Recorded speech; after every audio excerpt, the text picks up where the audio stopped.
Hello guys, welcome back. Myself Bhanu Adhikari. So are you enjoying? Yes sir, मजे तो आ रहे हैं बहुत। पढ़ाई थोड़ी कम कर रहे हैं, तभी तो मजे आते हैं। ज्यादा पढ़ाई करने पे कहाँ मजे आते हैं। और बोर्ड पे कोई दिक्कत तो नहीं है? ठीक है, मस्त है, साफ है बिल्कुल। ठीक है, भर देते हैं आज। किससे क्या टॉपिक पढ़ना है? अगला रिफ्रैक्शन आता है ना, ठीक है, रिफ्रैक्शन पढ़ लेते हैं। लास्ट लेक्चर हमने क्या पढ़ा था? Sign convention, magnification. एक बार रिकैप करा दें। मैग्निफिकेशन हमने क्या पढ़ा था सर? मैग्निफिकेशन रेशियो होता है -v/u का, और एक और होता है hi/h0 का, है ना, height of image upon height of object. जब इसका रेशियो निकालते हैं, अगर 1 आता है तो सेम साइज का होता है ना। अगर प्लस में ज्यादा वैल्यू आती है 1 से, तो इसका मतलब बड़ा होता है। इसका रेशियो निकालना, इससे तो हमें ये पता पड़ता है -v/u से कि इमेज स्क्रीन के आगे बन रही है या स्क्रीन के पीछे बन रही है, इसके रेशियो से। कहीं इसका रेशियो निकालो और कह दो कि सर हमारा तो माइनस, इससे सारे गलत हो जाएंगे। अगर ये पॉजिटिव आती है तो ठीक है, तो ये कैसी बनेगी? पॉजिटिव वैल्यू आएगी तो इंक्रीज, ठीक है ना, यानी कि इससे ज्यादा 1 से बड़ी आएगी तो हाइट ऑफ इमेज बड़ी होगी, 1 से छोटी होगी तो हाइट ऑफ इमेज छोटी होगी। प्लस आएगा तो वर्चुअल और इरेक्ट बनेगा, माइनस आएगा तो, और 1 से छोटी हुई तो रियल इन्वर्टेड और डिमिनिश्ड इमेज बनेगी, ठीक है ना। तो ये सभी हमने कॉन्सेप्ट कल कर लिए थे। और रेशियो इसका लेना, मैग्निफिकेशन का, इमेज साइज, नेचर और इमेज बता देगा, ठीक है, समझ में आया? ठीक है सर, कल आ गया था। आज हम लोग आगे बढ़ते हैं। देखिए बेटा, आज हम लोग रिफ्रैक्शन को पढ़ेंगे। किसको पढ़ेंगे? रिफ्रैक्शन। रे ना कि ले, ठीक है। Okay sir, are you ready? Yes sir, लगता तो है। ठीक है बेटा, रिफ्रैक्शन देखिए, ऐसा करना है आप लोगों ने कि एक बकेट लेना, शैलो बाउल ले लेना, कुछ भी ले लेना, और उसमें पानी डाल देना। पानी मत डालना, पहले एक सिक्का डाल देना, और थोड़ा सा दूर खड़े हो जाना। ऐसे खड़े हो जाना कि आपको सिक्का दिखे नहीं, ऐसे देखोगे सिक्का दिखे नहीं, ठीक है। उसके बाद अपने दोस्त से कहना, भाई थोड़ा सा पानी डालियो, पानी डाल दे यार, पहले मना करे आपके, डाल दे यार, डाल देगा, ठीक है। ना माने तो फिर एट लास्ट मम्मी से कहते हैं, मम्मी डाल देंगे, फिर ठीक है। अब हम लोगों ने क्या करना है? थोड़ी दूर से ऑब्जर्व करना है। क्या करना है बेटा? ऑब्जर्व करना है। कुछ देर बाद जैसे जैसे पानी का लेवल राइज होने लगेगा ना, तो हमें सिक्का दिखने लगेगा। जादू है सर, ऐसा कैसे? हाँ, ऐसा ही होगा। इसके अलावा एक पेंसिल लेना, उसको बाल्टी में डाल देना, और साइड से देखते हुए उसे, है ना, उठाने की कोशिश करना जरा पेंसिल। क्या सही से उठा पाओगे? नहीं, एग्जैक्टली नहीं उठा पाओगे, चेक कर लेना। अरे नॉर्मल ले लो, अगर आप मग्गे को डाल देते हो पानी के अंदर नहाते समय, तो मग्गा थोड़ा छोटा सा दिखता है, ऐसा नहीं होता? होता है। क्यों? आज इस क्यों का रीजन हम लोग यही जानेंगे। आज इस क्यों का रीजन, उस क्यों का रीजन जानने से पहले रिफ्रैक्शन के फेनोमेना को बता देते हैं। बेटा ये फेनोमेना होती है the phenomena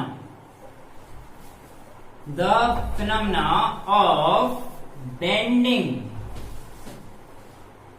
of the light on entering from one medium to another medium। ये डेफिनेशन हो जाती है। सर इस बात से हमें कुछ भी समझ में नहीं आया।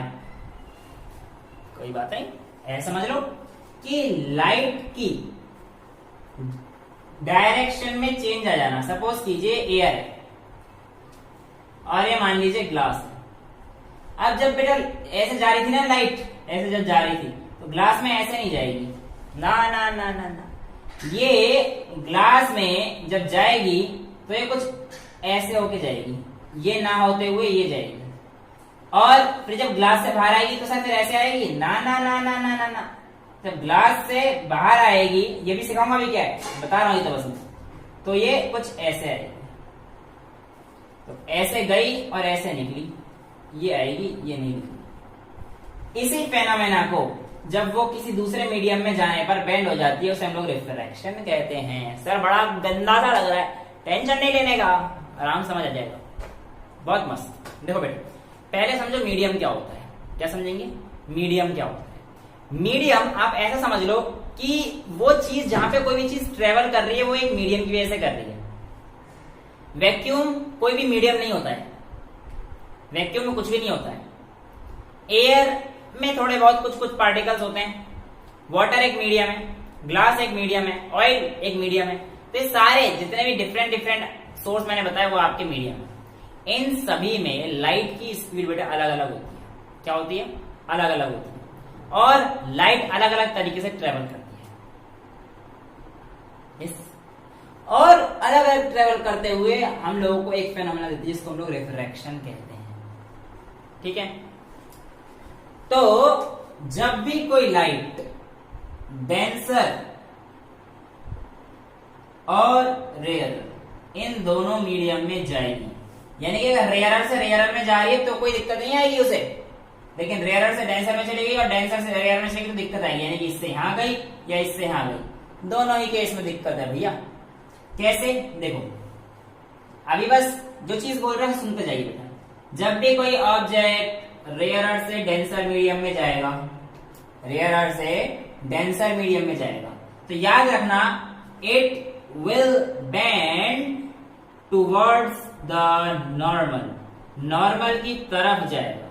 अब बेटे ध्यान देना, मैं अभी बता रहा हूं केवल डेफिनेशन भी नहीं बता रहा, ये बता रहा हूं कि लाइट कहां पे बेंड करेगी। नॉर्मल नॉर्मल तो आप लोगों ने शायद थोड़ा सा पढ़ा था ना लॉ ऑफ रिफ्लेक्शन में कि नॉर्मल इंसिडेंट है और वो हाँ वही वाली नॉर्मल। और जब कोई ऑब्जेक्ट डेंसर से रेयर में जाता है, यानी कि जब यहां से यहां पर जाता है तो it will bend away from the normal. समझ में आता है ना? अच्छा, ये ऑब्जेक्ट बोल रहा जा रहा है बार बार, वो गलती से है, ऑब्जेक्ट नहीं। जब ऑब्जेक्ट नहीं, जब लाइट ट्रेवल करेगी रेयर से डेंसर में तो टुवर्ड्स द नॉर्मल, वो ऑब्जेक्ट बार बार बोल रहा है, ऑब्जेक्ट मत मानना। ऑब्जेक्ट कैसे करेगा भाई? ऑब्जेक्ट से निकली हुई सोर्स लाइट है ना, जब लाइट रेयर से डेंसर में जाएगी तो टुवर्ड्स द नॉर्मल जाएगी, और रेयर से डेंसर में जाएगी तो it will bends away from the normal. Object नहीं है, लाइट लाइट लाइट। ठीक है, हाँ अब आगे देखते हैं। यानी कि अब ये रेयर और डेंसर क्या है बेटे? रेयर और डेंसर समझ लीजिए वो मास वाली डेंसिटी नहीं है आपकी बार है ऑप्टिकल डेंसिटी। जिसमें लाइट अच्छे से ट्रेवल कर जाए वो लेस डेंसर होगी, और जिसमें लाइट को थोड़ी सी रुकावट महसूस हो वो मोर डेंस होगी। यानी कि अगर कोई सब्सटेंस ऑप्टिकली डेंसर ज्यादा है, इसका मतलब उसमें लाइट थोड़ी स्पीड कम से चल रही है, यानी कि वो डेंसर मीडियम है जिसकी ऑप्टिकल डेंसिटी ज्यादा है। ठीक है, अब मान लीजिए एयर हमारे पास रेयर मीडियम ही रहेगा और वाटर हमारे पास डेंसर मीडियम रहेगा। लेकिन अगर मैं कह दूं ग्लास और वाटर में क्या होगा, तो बेटा ग्लास रेयर बन जाएगा और सॉरी वाटर रेयर बन जाएगा और ग्लास डेंसर बन जाएगा। तो रेयर से डेंसर में ज्यादा क्या चेंज होगा, इससे हम लोग देखते हैं। देखो सबसे पहले मैं मान लेता हूं कि ये पानी का सरफेस, पानी है यहाँ पे, आज ब्लू है, पानी पानी है ना। लाइट यहां से आई, लाइट यहां से आई, ठीक है। अब यहाँ पे नॉर्मल डाल दिए, नॉर्मल मतलब ये नॉर्मल डाल है ना, सीधी बना देते हैं। अब देखिए रेयर से डेंसर मीडियम में जा रही है ना, रेयर से डेंसर, तो it will bend towards the normal. अगर अवे होता तो इस तरफ जाती ना, it will bend towards the normal. जब वो रेयर से डेंसर में जा रही है तो नॉर्मल की तरफ बेंड करेगी, है ना। अब देखो फिर से वापस एयर में जाएगी, फिर से वापस एयर में जाएगी। जब ये एयर में जाएगी तो फिर से यहाँ पे एक नॉर्मल बनाना पड़ेगा, फिर से एक नॉर्मल बनाना पड़ेगा बेटा। तो ये आपकी बार जब डेंसर से रेयर में जा रही है तो ये अवे फ्रॉम द नॉर्मल जाएगी, यानी कि इस तरफ से। मानने को तो ये था कि लाइट इस तरीके से आई है और जाना इस तरीके से चाहिए था, लेकिन गई ऐसे नहीं, ऐसे गई है ना। तो अब यहां पर देखो ये इंसिडेंट रे है, ये है इंसिडेंट रे, यानी कि जो हमारे पास लाइट इंसिडेंट हुई, ये जो हमारे पास आई ये वाली सेकंड वाली बीच में नॉर्मल साइड, ये हमारे पास बेटा रिफ्रैक्शन हो गया ना यहाँ पे, तो ये हो गया रिफ्रैक्टेड रे। कौन सी? रिफ्रैक्टेड रे। और ये जो लाइट निकली है ना, ये वाली जो निकली है वाटर से बाहर उसी मीडियम में, इसे कहते हैं हम लोग एमर्जेंट। क्या बोलेंगे बेटा? एमर्जेंट रे। इतनी बातें समझ में आती हैं, अभी ज्यादा कुछ नहीं करना, सिंपल देखना है बस, ठीक है। तो हमें समझ में आएगी रेयरर, ये मीडियम कैसा था बेटा, एयर रेयरर है, और वाटर कैसा मीडियम है, डेंसर मीडियम। तो इसमें जाते हो क्या चेंज आया पहले बताइए, इतना समझ में आता है पक्का, ठीक। आगे चलते हैं फटाफट से। अब इतना फेनोमेना अगर आपको समझ में आता है तो मैं इसे रब करके फटाफट से आपको एक पहले एक्टिविटी दिखाते हैं, ठीक है, उसके बाद बाकी सारी चीजें देखेंगे, ध्यान से देखने का, ओके। तो अब हम लोग एक एक्टिविटी करते हैं, है ना, एक एक्टिविटी करते हैं और उससे रिफ्रेश को समझने की कोशिश करते हैं। देखो बेटा, आपको एक ग्लास स्लैब लेना है, क्या लेना है बेटा, ग्लास स्लैब। हाँ ये जो है, अब ये सीधी लाइन खींचेंगी नहीं, डायग्राम पता नहीं कब बनेगा, चलो ये भगवान का शुक्र है बन गया बेटा। रेक्टेंगुलर स्लैब है, इसको आप नाम दे देना ए बी सी और डी, ठीक है। और आपको 4 पिन लेनी है, 4 पिन लेनी है। रेक्टेंगुलर स्लैब बन गया, ग्लास स्लैब, 4 पिन ले लेना, वो लंबी सी होती हैं, all pin, safety pin, safety pin नहीं, ऑल पिन जो ही कहते हैं। अब उसको क्या करो, आप इस स्लैब के, ये पेपर पे रखा हुआ है स्लैब, पेपर पे स्लैब रखा हुआ है ऐसे, और इस स्लैब के इधर जो पेपर है ना, यहाँ पे 2 ऑल पिन फिक्स कर दो ऐसे 2, ठीक है। ये यहाँ पर 2 ऑल पिन फिक्स कर दीजिए, समझ आता है। अब इस स्लैब को यहां से देखो ऐसे ऐसे, हाँ देखना, मुझे दिख रहा है। जब आप इस स्लैब को यहां से देखोगे ना ऐसे, फिर क्या करना है सर बेटा, इसकी जो परछाई बन रही होंगी ना, यानी कि जो इसकी इमेज आ रही होंगी स्लैब को देखने के थ्रू, ऐसे नहीं कि ऊपर से देख के यहाँ पे डॉट लगा दो, नहीं, इस स्लैब के यहां से देखना और यहां पर डॉट लगाना, वहां पर डॉट लगाना जहां पर आपको लगे कि इन दोनों पिंस की इमेज आ रही है। मेरे को यहां पर दिख रहा है ऐसा कुछ, ठीक है। अब क्या करना है, इनको ज्वाइन कर देना बेटा, इसको ज्वाइन कर देना। अब मान लो ये आपकी इंसिडेंट रे है ना, अब ये यहाँ पे रेयर मीडियम है, वेरी गुड, ये डेंसर मीडियम है, वेरी गुड। अब रेयर से डेंसर जाएगी तो क्या होगी बेटा, लाइट कुछ चेंज होगी, तो यहां पे क्या डाल देंगे आप सभी लोग, नॉर्मल डाल देंगे। नॉर्मल डालेंगे तो लाइट कुछ इस तरीके से बेंड होगी टुवर्ड्स द नॉर्मल, है ना। फिर एक और नॉर्मल डाल दीजिए, तो यहां पे light away from the normal जाएगी, है ना, सीधी लाइन तो खींचेगी नहीं, ऐसे, और ये नॉर्मल, और ये ऐसे अवे फ्रॉम द नॉर्मल, ठीक है। अब यहां पर मान लीजिए बेटा ये आपके पास इंसिडेंट लाइट थी, है ना, तो इसको मान लेता हूं मैं I1, क्या मान लेता हूं बेटा, I1, ठीक है। अब याद करिए, अभी आपको समझाया था ना, incident light, emergent light, reflected light. अब देखो उसको आप कॉन्सेप्ट को लेके आते हैं, सीधी ऐसी लाइन है यार, अब समझ जाओ, अच्छा सा मेरे को भी नहीं लग रहा, पर क्या करो, देखो सीधी लाइन खींचेगी नहीं ना, ये कितनी कोशिश कर लें, ये सीधी लाइन बड़ी मुश्किल में खींचती है भैया। आराम से हटिए भाई, तू क्यों मिट रही है, हाँ बस इससे चेंज नहीं कर रहा मैं, समझ में आ जाएगा। ये I1 हो गया। अब बेटा ये वाली जो होगी, ये जो रिफ्रैक्टेड है, ये कौन सी रे हो जाएगी बेटा, रिफ्रैक्टेड रे, है ना। तो इसे मान लेते हैं R1, यहाँ पे इस एंगल को नाम दे देता हूं मैं R1, रिफ्रैक्टेड 1। ये तो मेरा नॉर्मल है, ये तो मेरी नॉर्मल है, और ये मेरी इंसिडेंट रे है, ये मेरी इंसिडेंट रे है ना। ये फिर से एक और नॉर्मल, फिर से एक और नॉर्मल, और ये एमरजेंट रे जो बाहर की तरफ आई है, एमरजेंट रे, ठीक है।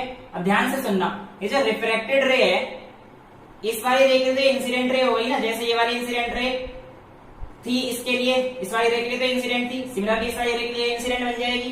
तो मैं मान लेता हूं कि इसे I2 का एंगल दे देते हैं, I2, और ये फिर से एक और रिफ्रैक्टेड है, मतलब है इसके लिए तो रिफ्रैक्टेड हो गई और टोटल के लिए एमरजेंट हो गई, इसके लिए एमरजेंट हो गई और इसके लिए रिफ्रैक्टेड हो गई, है ना। तो इसे क्या कहते हैं कि हम लोग क्या नाम दें, यहाँ पे स्फीयर को क्या नाम दें, सॉरी इस रे को क्या नाम दें, इस एंगल को क्या नाम दें, इस एंगल को R2, ठीक है। अब देखो बेटा, ये हमारे पास डिफरेंट डिफरेंट एंगल आ गए, छोटी सी मैथमेटिक्स इस्तेमाल करते हैं। I1 R1 इक्वल होंगे वर्टिकल अपोजिट एंगल से, बिल्कुल होंगे सर। अब ये दो पैरेलल लाइन के बीच में एक ट्रांसवर्सल लाइन है, तो R1 और I2 भी इक्वल होंगे, बिल्कुल होंगे सर। अच्छा, ये वर्टिकल अपोजिट एंगल से I2 और R2 भी इक्वल होंगे, समझ आता है इतना? हाँ सर, ये तो बड़ी छठी क्लास की मैथ, ये तो आती है बस। अच्छा ठीक है, अब बेटा ऐसा मान के चलो कि आपकी जो एमरजेंट रे थी, सॉरी इंसिडेंट रे थी, ये कुछ ऐसे जाती है, अगर ग्लास ना होता तो कैसे जाती, कुछ ऐसे जाती ना, ऐसे जाती ना सीधी, लेकिन सीधी तो गई नहीं, वो तो यहाँ पे पिन थी सर, पिन की इमेज यहाँ पे दिखनी चाहिए थी, पर आप सही कह रहे हो, दिखी यहाँ पे। क्यों हुआ ऐसा? क्योंकि हमारे पास लाइट रेयरर से डेंसर में गई, फिर डेंसर से बैक कहां पे आ गई, रेयरर में आ गई, तो लाइट ने अपनी बेंडिंग कर ली, और इस फेनोमेना को तो हमने रिफ्लेक्शन कहा था, है ना। अच्छा, इन दोनों लाइन के बारे में क्या ख्याल है? देखो बेटा, अगर I1 R1 के इक्वल है और R1 I2 के इक्वल है और I2 R2 के इक्वल है, इसका मतलब मैं कह सकता हूं कि I1 भी R2 के इक्वल है बेटा, ये इसके इक्वल है ना।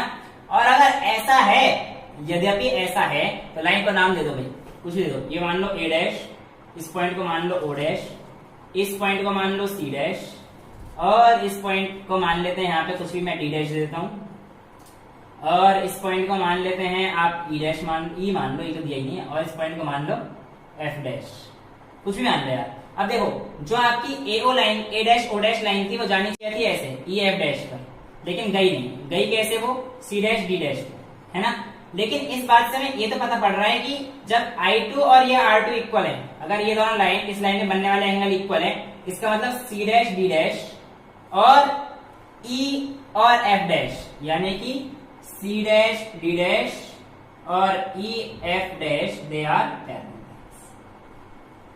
ये लाइन और लाइन कैसी बनेगी? हमेशा इमरजेंट रे जो जाएगी और इंसिडेंट रे की कैसे बनेगी? पैरेलल बनेगी। इतनी बात समझ आती है? अब इसके बेस पे हमारे पास लॉज ऑफ रिफ्लेक्शन आते हैं। देखो, the incident ray, the refracted ray and the normal all lies in the same plane. Same plane पे लाई कर रहे हैं, तो पहला लाइन तो वही है, the incident ray, the refracted ray, reflected नहीं रिफ्रैक्टेड, अब डेंसर रेयर से डेंसर चेंज हो रहा है, रिफ्रैक्शन है ये, refracted ray and the normal all lies in the same plane. Yes, very good. और एक और प्रॉपर्टी क्या रहेगी बेटा? देखो, रिफ्रैक्टिव इंडेक्स की टर्म्स में रहेगी, जो हम लोग अगले लेक्चर में लेंगे, पर स्टेटमेंट को लिख देते हैं, देखो, the ratio of sine I, sign angle of incident, ये साइन क्या होगा अभी आप पढ़ोगे थोड़ी देर में 10th क्लास की मैथ्स में, to that of sine r is constant. कुल मिला के बेटा, इसको रब कर रहा हूं, ठीक है, कुल मिला के आप ऐसे समझिए कि sine i upon sine r ये एक कांस्टेंट है, जो कि एक रिफ्रैक्टिव इंडेक्स है। क्या है? रिफ्रैक्टिव इंडेक्स को बता रहा है। ये क्या होता है इसके बारे में टेंशन ना करो, पूरा भी अगला लेक्चर इसी के ऊपर, ठीक है। अभी बस इसको समझ लो, इसको समझ लो, इसको समझ लो, इसको समझाएंगे अगले लेक्चर में, बस ये लिखना होता है ना, इसलिए मैंने लिखवा दिया, ठीक है। I hope the lecture was pretty much clear to you. मजा आया ऐसे देखने में? मस्त ऐसे देखना है, ठीक है। Till then bye, take care, thank you so much.